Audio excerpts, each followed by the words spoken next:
हरि ओम तत्सत्। श्रीमते रामचंद्राय नमः। ओम नमः परमहंसास्वादित चरण कमल चिन्मकरंदाय भक्तजनमानस निवासाय श्री रामचंद्राय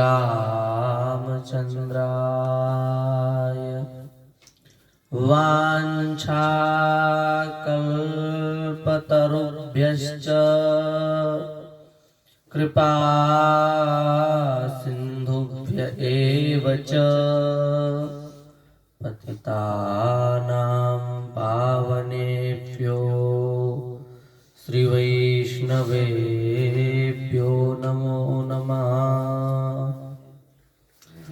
भक्त भक्ति भगवंत गुरु चतुर नाम वपु एक, इनके पद वंदन किए नाशत विघ्न अनेक। हरिशरणम निखिल हे अप्रत्यनेक भक्तवांछा कल्पतरु भक्त वत्सल शरणागत वत्सल नंदनंदन श्याम सुंदर एवं वृषभानुनंदिनी श्री राधा रानी की महती कृपा करुणा से हम सभी लोग मानव जीवन का सर्वोत्कृष्ट फल सत्संग श्रीमद् भागवत की कथा के माध्यम से श्रवण कर रहे हैं। प्रतिदिन हम लोग शास्त्र की चर्चा करते हैं।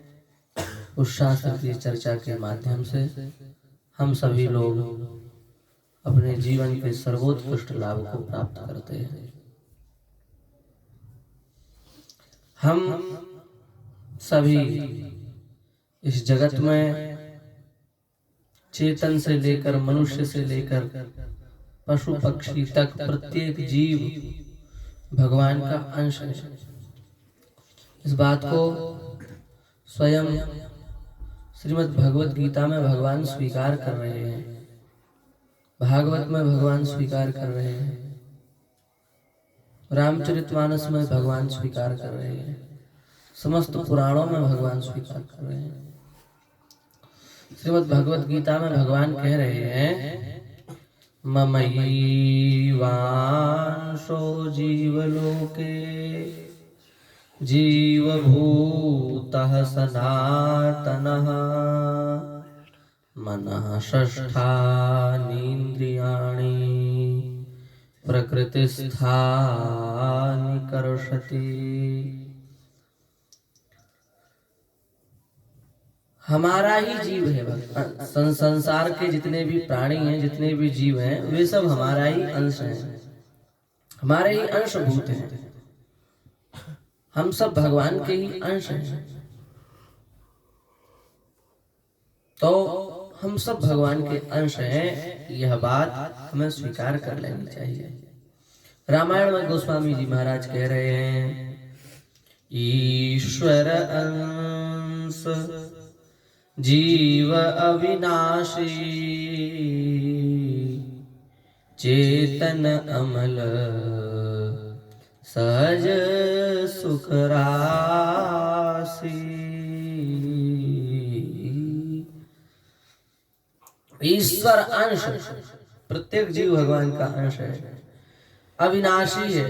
अविनाशी का बच्चा विनाशी नहीं हो सकता, अविनाशी का बच्चा अविनाशी रहेगा। शेर का बच्चा गीदड़ कैसे हो सकता है? शेर का बच्चा शेर रहेगा। ऐसे ही अविनाशी परमात्मा का बालक अविनाशी परमात्मा का अंश अविनाशी ही होता है। शेर को आप, शेर का सिंह शावक जो होता है, सिंह का बालक, उसको जन्म से ही आप अपने पास रख लो, उसका पालन पोषण करने लगो, उसको खिलाओ पिलाओ, सब कुछ करो, थोड़ा बड़ा होगा, बिना सिखाए, बिना किसी शिक्षा के दिए वो अपने पंजे चलाना प्रारंभ कर देगा, दहाड़ना प्रारंभ कर देगा और छोटे छोटे उसके योग्य जो प्राणी होंगे उनका शिकार भी चालू कर देगा बिना सिखाए। क्यों? क्योंकि उसमें वह गुण उसके वंश से प्राप्त है, उसके पिता से उसको प्राप्त है। भले ही पिता ने कभी नहीं सिखाया कि ऐसे शिकार करना है, वो जन्म से ही उसको पालने वाले ले आए, पर वो फिर भी जानता है इस बात को। क्यों? शेर का बच्चा है, वो जानता है इस बात को। वो कभी गीदड़ वाला काम नहीं कर सकता कि उसके पीठ पे आप ईंटें लाद दो और ढो नहीं ढोएगा, जानता है। तो अविनाशी का बच्चा अविनाशी रहेगा और हम सब भगवान के अंश हैं। इसमें प्रमाण क्या है? श्रीमद् भागवत के पद्म पुराणोक्त महात्म्य में भगवान व्यास प्रथम श्लोक में इस बात को बता रहे हैं कि हम भगवान के अंश हैं। इसका प्रमाण क्या है? हम भगवान के कैसे अंश हैं, इसकी पात्रता कैसे सिद्ध होगी? भगवान व्यास कह रहे हैं, सबको कंठस्थ है श्लोक, बड़ा प्यारा श्लोक है। सच्चिदानंद रूपाय विश्वोत्पत्त्यादि हेतवे तापत्रय विनाशाय श्री कृष्णाय वयं नुमः। वयं श्री कृष्णाय नुमः। हम सभी लोग भगवान श्री कृष्ण के चरण कमलों में प्रणाम करते हैं, नमस्कार करते हैं, णु स्तुतौ, उनकी स्तुति करते हैं। अदादिगण की णु स्तुतौ धातु के उत्तम पुरुष के बहुवचन का रूप है नुमः। हम सभी लोग भगवान के चरण कमलों में नमस्कार करते हैं। श्री कृष्णाय, श्री कृष्णाय माने केवल कृष्ण के लिए नहीं, श्री श्रिया सहिता कृष्णा, श्री कृष्णा श्री राधा रानी के सहित जो कृष्ण है उनका, उन दोनों के चरणों में हम प्रणाम करते हैं। अभेद निर्देशत्वाद एक वचनम, अभेद निर्देश करने के लिए ही एक वचन का प्रयोग किया गया है।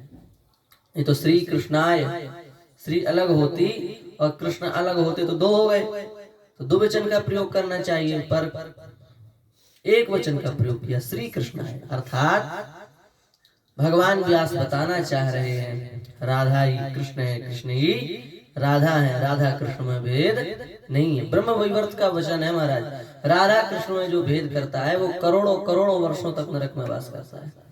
इसलिए श्रीमद् भागवत के स्कंद पुराणोक्त महात्म्य में भगवान व्यास स्पष्ट डंके की चोट पर कह रहे हैं, स एव सास सैवास्ति, सा राधा एव स श्री कृष्ण, स श्री कृष्ण एव सा राधा इत्यनेन वाक्येन भेदम निरूपितम। सा राधा, राधा ही श्री कृष्ण है, श्री कृष्ण ही श्री राधा है। परस्पर दो चकोर दो चंदा।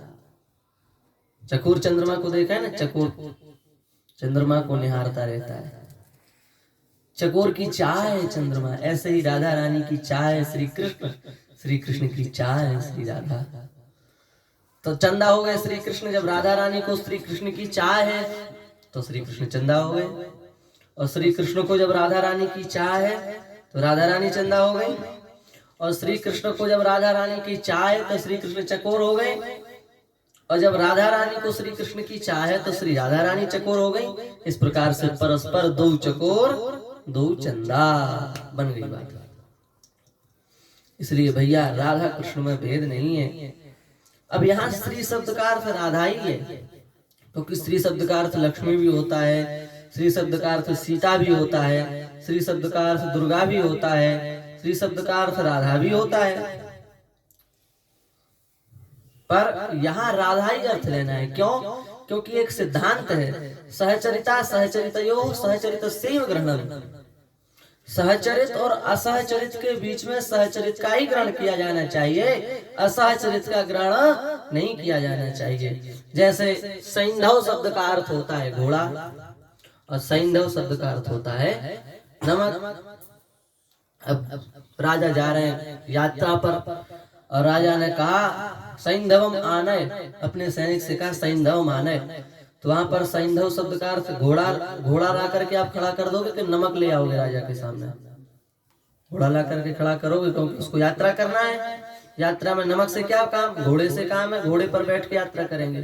अब मान लो राजा कर रहे हैं भोजन, और राजा ने कहा भाई सैंधव मान है, और तुम घोड़ा खड़ा कर दो लाके, तो घोड़े का भोजन में क्या काम, वहां तो नमक चाहिए ना। तो प्रसंगवशात सैंधव शब्द का अर्थ घोड़ा भी है, और प्रसंग के अनुसार सैंधव शब्द का अर्थ नमक भी है, राम रस भी है। संतों में राम नमक नहीं कहा जाता, राम रस कहा जाता है। जैसे नमक के बिना कितना भी तुम उसमें सब कुछ मसाले डाल लो, सब कुछ मसाले डालने के बाद भी सब्जी में नमक मत डालो, तुम लवण बिना बहु व्यंजन जैसे, नमक के बिना तुम्हारे सब व्यंजन फीके पड़ जाएंगे। उसी प्रकार से तुम